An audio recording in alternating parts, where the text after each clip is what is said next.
आप सभी का स्वागत है अपने इस YouTube चैनल एस्पिरेंट्स विला पर। दोस्तों, इस वीडियो में हम नेपाल राजनीति और भारत-नेपाल संबंध के बारे में बात करेंगे। इससे संबंधित फैक्ट को देखेंगे, जो कि करंट अफेयर के दृष्टिकोण से बेहद ही इम्पोर्टेंट होंगे और अभी हाल ही में आप जो भी एग्ज़ाम देंगे, उस एग्ज़ाम के पर्सपेक्टिव से बेहद ही रेलेवेंट टॉपिक यहाँ पर आपको देखने को मिलेगा। तो नेपाल से संबंधित अभी हाल ही में हमने जो वहाँ का पॉलिटिकल टर्मॉइल यानी कि राजनीतिक उठा-पटक को हमने न्यूज़ में देखा, उससे संबंधित हर एक फैक्ट को यहाँ पर रखूँगा। सबसे पहले हम बात करते हैं नेपाल राजनीति और भारत-नेपाल संबंध के बारे में। तो नेपाल के गृह मंत्री सुधन गुरुङ ने अपने पद से इस्तीफ़ा दे दिया है। अभी 1 महीने ही हुए थे शपथ लिए हुए। उन पर एक वित्तीय विवाद और मनी लॉन्ड्रिंग की जाँच के दायरे में आए एक व्यवसायी के साथ शेयरों की लेन-देन के आरोप लगे हैं। उन्होंने निष्पक्ष जांच सुनिश्चित करने के लिए नैतिक आधार पर इस्तीफा दिया है और मार्च 2026 के चुनावों के बाद राष्ट्रीय स्वतंत्र पार्टी के नेतृत्व में नई सरकार का गठन हुआ था और उस सरकार में यहाँ पर आप देख सकते हैं, इनका मैंने फोटो लगा रखा है। यही हैं सुधन गुरुङ, जो कि नेपाल के सबसे युवा गृह मंत्री बने थे और 1 ही महीने के अंदर इनका इस्तीफा हो गया क्योंकि इनके ऊपर करप्शन के चार्ज लगे थे। और नेपाल के ही सबसे युवा, यहाँ पर देख सकते हैं मैंने फोटो लगा रखा है इनका भी, सबसे युवा प्रधानमंत्री बालेन्द्र शाह बने हैं और सबसे युवा गृह मंत्री सुधन गुरुङ। नेपाल से महत्वपूर्ण सामान्य ज्ञान की बात करें तो वर्तमान में नेपाल के राष्ट्रपति की बात करें तो नेपाल के राष्ट्रपति रामचंद्र पौडेल हैं, याद रखिएगा। रामचंद्र पौडेल वर्तमान में नेपाल के राष्ट्रपति हैं और वर्तमान प्रधानमंत्री बालेन्द्र शाह हैं। बेहद ही इम्पोर्टेंट है। उन्होंने नेपाल के सबसे युवा प्रधानमंत्री के रूप में जाना जाता है। प्रधानमंत्री की पार्टी की बात करें तो यह राष्ट्रीय स्वतंत्र पार्टी यानी कि आरएसपी से है। इसका शॉर्ट फॉर्म आरएसपी है, राष्ट्रीय स्वतंत्र पार्टी। अगर हम नेपाल की राजधानी की बात करें तो नेपाल की राजधानी काठमांडू है, आप सभी बहुत अच्छे से जानते होंगे। और यहाँ का जो मुद्रा है वह है नेपाली रुपया। कमेंट बॉक्स में आप बताएं कि आप ऐसे कौन से देशों के नाम जानते हैं जिनकी मुद्रा का नाम रुपया है। अब बात करते हैं संसद का कि नेपाल के संसद का नाम क्या है। तो नेपाल के संसद का नाम संघीय संसद है, याद रखिएगा। इस पर आपको आगे एक क्वेश्चन भी देखने को मिलेगा। तो नेपाल के संसद का नाम संघीय संसद है, जिसके 2 सदन हैं। एक तो प्रतिनिधि सभा है और दूसरा राष्ट्रीय सभा है। आपको पता होगा कि हमारे भारत में भी हमारी जो संसद है इसके 2 सदन हैं, एक लोकसभा है, एक राज्यसभा है। ठीक वैसे ही नेपाल की जो संसद है उसके भी 2 सदन हैं, एक प्रतिनिधि सभा है और एक राष्ट्रीय सभा है। नेपाल के पड़ोसी देशों की बात करें तो नेपाल के जो पड़ोसी देश हैं इसके उत्तर में चीन है, लेकिन नेपाल के पूर्व, पश्चिम और दक्षिण में तीनों तरफ से भारत है, याद रखिएगा। यहाँ पर मैप में आपको बहुत हल्का सा दिख रहा है। नेपाल के पश्चिम से भी भारत है, नेपाल के पूर्व से भी भारत है, नेपाल के दक्षिण से भी भारत है, लेकिन नेपाल के पूर्व जो उत्तर दिशा है वहाँ से तिब्बत है यानी कि चीन है। भारत नेपाल सीमा संबंध की बात करें तो भारत और नेपाल के बीच लगभग 1751 किलोमीटर की एक लंबी अंतर्राष्ट्रीय सीमा लगती है। याद रखिएगा, 1751 किलोमीटर की एक लंबी रेखा भारत और नेपाल के बीच में है। वहीं पर भारत के 5 राज्य नेपाल के साथ सीमा साझा करते हैं। तो ये भी बेहद इंपॉर्टेंट है कि भारत के 5 राज्य नेपाल के साथ सीमा साझा करते हैं। सबसे पहले क्रम से अगर देखें तो यहाँ पर उत्तराखंड आता है, फिर उसके बाद उत्तर प्रदेश, फिर बिहार, फिर पश्चिम बंगाल और इसके बाद से सिक्किम। यानी कि भारत के 5 राज्य आप देख सकते हैं, उत्तराखंड, उत्तर प्रदेश, बिहार, पश्चिम बंगाल और सिक्किम नेपाल के साथ सीमा साझा करते हैं और भारत और नेपाल के बीच कुल 1751 किलोमीटर की एक लंबी रेखा लगती है।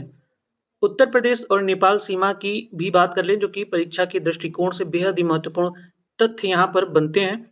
तो उत्तर प्रदेश और नेपाल के बीच लगभग 599 किलोमीटर की एक लंबी सीमा लगती है। उत्तर प्रदेश के 7 जिले, याद रखिएगा, उत्तर प्रदेश के 7 जिले नेपाल के साथ सीमा साझा करते हैं। पश्चिम से पूर्व की बात करें तो इस क्रम में सबसे पहले पीलीभीत जिला उत्तर प्रदेश का आता है, उसके बाद लखीमपुर खीरी, बहराइच, श्रावस्ती, बलरामपुर, सिद्धार्थनगर और फिर महाराजगंज आता है। याद रखिएगा, बेहद इंपॉर्टेंट है। लखीमपुर खीरी, बहराइच, श्रावस्ती, बलरामपुर, सिद्धार्थनगर और महाराजगंज जैसे जिले उत्तर प्रदेश के नेपाल के साथ सीमा साझा करते हैं। याद रखिए, लखीमपुर खीरी जो जिला है उत्तर प्रदेश का, यह नेपाल से सबसे लंबी सीमा साझा करने वाला जिला है। यानी कि उत्तर प्रदेश जो है 599 किलोमीटर की सीमा रेखा नेपाल के साथ साझा कर रहा है और उत्तर प्रदेश राज्य के कुल 7 जिले जो हैं नेपाल के साथ सीमा साझा करते हैं। वहीं पर संपूर्ण भारत की बात करें तो संपूर्ण भारत का 1751 किलोमीटर का नेपाल के साथ जो है सीमा लगता है और भारत के कुल 5 राज्य नेपाल के साथ सीमा साझा करते हैं। अतिरिक्त महत्वपूर्ण तथ्य की बात करें तो भारत और नेपाल के बीच 1950 की शांति और मित्रता संधि के तहत खुली सीमा व्यवस्था लागू है। इस व्यवस्था के अंतर्गत दोनों देशों के नागरिकों को बिना पासपोर्ट और वीजा के आवागमन की अनुमति है एक दूसरे देशों के बीच में। वहीं पर शारदा, राप्ती और घाघरा नदियां सीमावर्ती क्षेत्रों से होकर बहती हैं। यानी कि शारदा नदी हो गई, राप्ती नदी हो गई, घाघरा नदी हो गई, यह सीमावर्ती क्षेत्रों से होकर नेपाल होते हुए भारत में आती हैं। वहीं पर सोनौली और रुपईडीहा भारत नेपाल के प्रमुख व्यापारिक और आवागमन केंद्र हैं। याद रखिएगा, सोनौली बॉर्डर और रुपईडीहा बॉर्डर ये बेहद इंपॉर्टेंट है। अब हम 10 महत्वपूर्ण ऐसे सवाल देखेंगे जो कि आपके एग्जाम में पूछे जा सकते हैं। तो नेपाल के गृह मंत्री सुधन गुरुङ ने किस कारण से वर्तमान में अभी इस्तीफा दिया है? तो यहाँ पर जो आपके सामने 4 ऑप्शंस बनते हुए दिख रहे हैं, यहाँ पर जो सही जवाब होगा यह है वित्तीय विवाद और जांच के आरोपों के कारण इनको इस्तीफा देना पड़ा था। वहीं पर दूसरा प्रश्न, मार्च 2026 के चुनाव के बाद नेपाल में किस पार्टी के नेतृत्व में सरकार बनी है? तो हमारा जो सही जवाब होगा ऑप्शन सी होगा, राष्ट्रीय स्वतंत्र पार्टी। इसे आप शॉर्ट फॉर्म में RSP के टर्म में याद कर सकते हैं। तीसरे प्रश्न की बात करें कि नेपाल के वर्तमान राष्ट्रपति कौन है? तो यहाँ पर जो सही जवाब होगा ऑप्शन बी होगा, रामचंद्र पौडेल नेपाल के वर्तमान राष्ट्रपति हैं। और नेपाल के वर्तमान प्रधानमंत्री की बात करें तो बालेन्द्र शाह जो कि सबसे युवा प्रधानमंत्री बने हैं यह हैं। और नेपाल की संसद को क्या कहा जाता है? तो नेपाल की संसद को संघीय संसद कहा जाता है। हमारा छठा प्रश्न है, भारत और नेपाल के बीच लगभग कितनी लंबी सीमा लगती है? तो कुल 1751 किलोमीटर की एक लंबी रेखा लगती है। वहीं पर 7वें प्रश्न की बात करें तो निम्नलिखित में से कौन सा राज्य नेपाल के साथ सीमा साझा नहीं करता है? याद रखिएगा, बेहद ही इंपॉर्टेंट और टेक्निकल तरीके से यह प्रश्न बना हुआ है। हमें तो ये याद होता है कि नेपाल के साथ कौन कौन से सीमा साझा करते हैं, लेकिन इसको पढ़ते वक्त ऐसे टर्म को हम ध्यान नहीं देते या फिर जल्दबाजी में एग्जाम में आगे बढ़ जाते हैं। तो इस चीज को याद रखिएगा। यहाँ पर जो सही जवाब होगा आपका यह होगा झारखंड। बिहार, उत्तर प्रदेश, सिक्किम जो है सीमा साझा करते हैं, लेकिन झारखंड नहीं करता है। वहीं पर 8वें प्रश्न की बात करें कि उत्तर प्रदेश और नेपाल के बीच लगभग कितनी लंबी सीमा है? तो उत्तर प्रदेश और नेपाल के बीच कुल 599 किलोमीटर की रेखा है, सीमा रेखा है।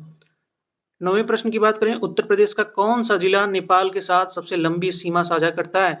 तो उत्तर प्रदेश का लखीमपुर खीरी जिला नेपाल के साथ सबसे लंबी सीमा साझा करता है। वहीं पर 10वें प्रश्न की बात करें तो भारत और नेपाल के बीच खुली सीमा व्यवस्था किस वर्ष की संधि के अंतर्गत लागू हुआ? तो यह 1950 के संधि के अंतर्गत लागू हुआ है। तो दोस्तों, आज का यह पूरा करंट अफेयर हमारा रहा है, बेहद इंपॉर्टेंट परीक्षा की दृष्टिकोण से रहा है।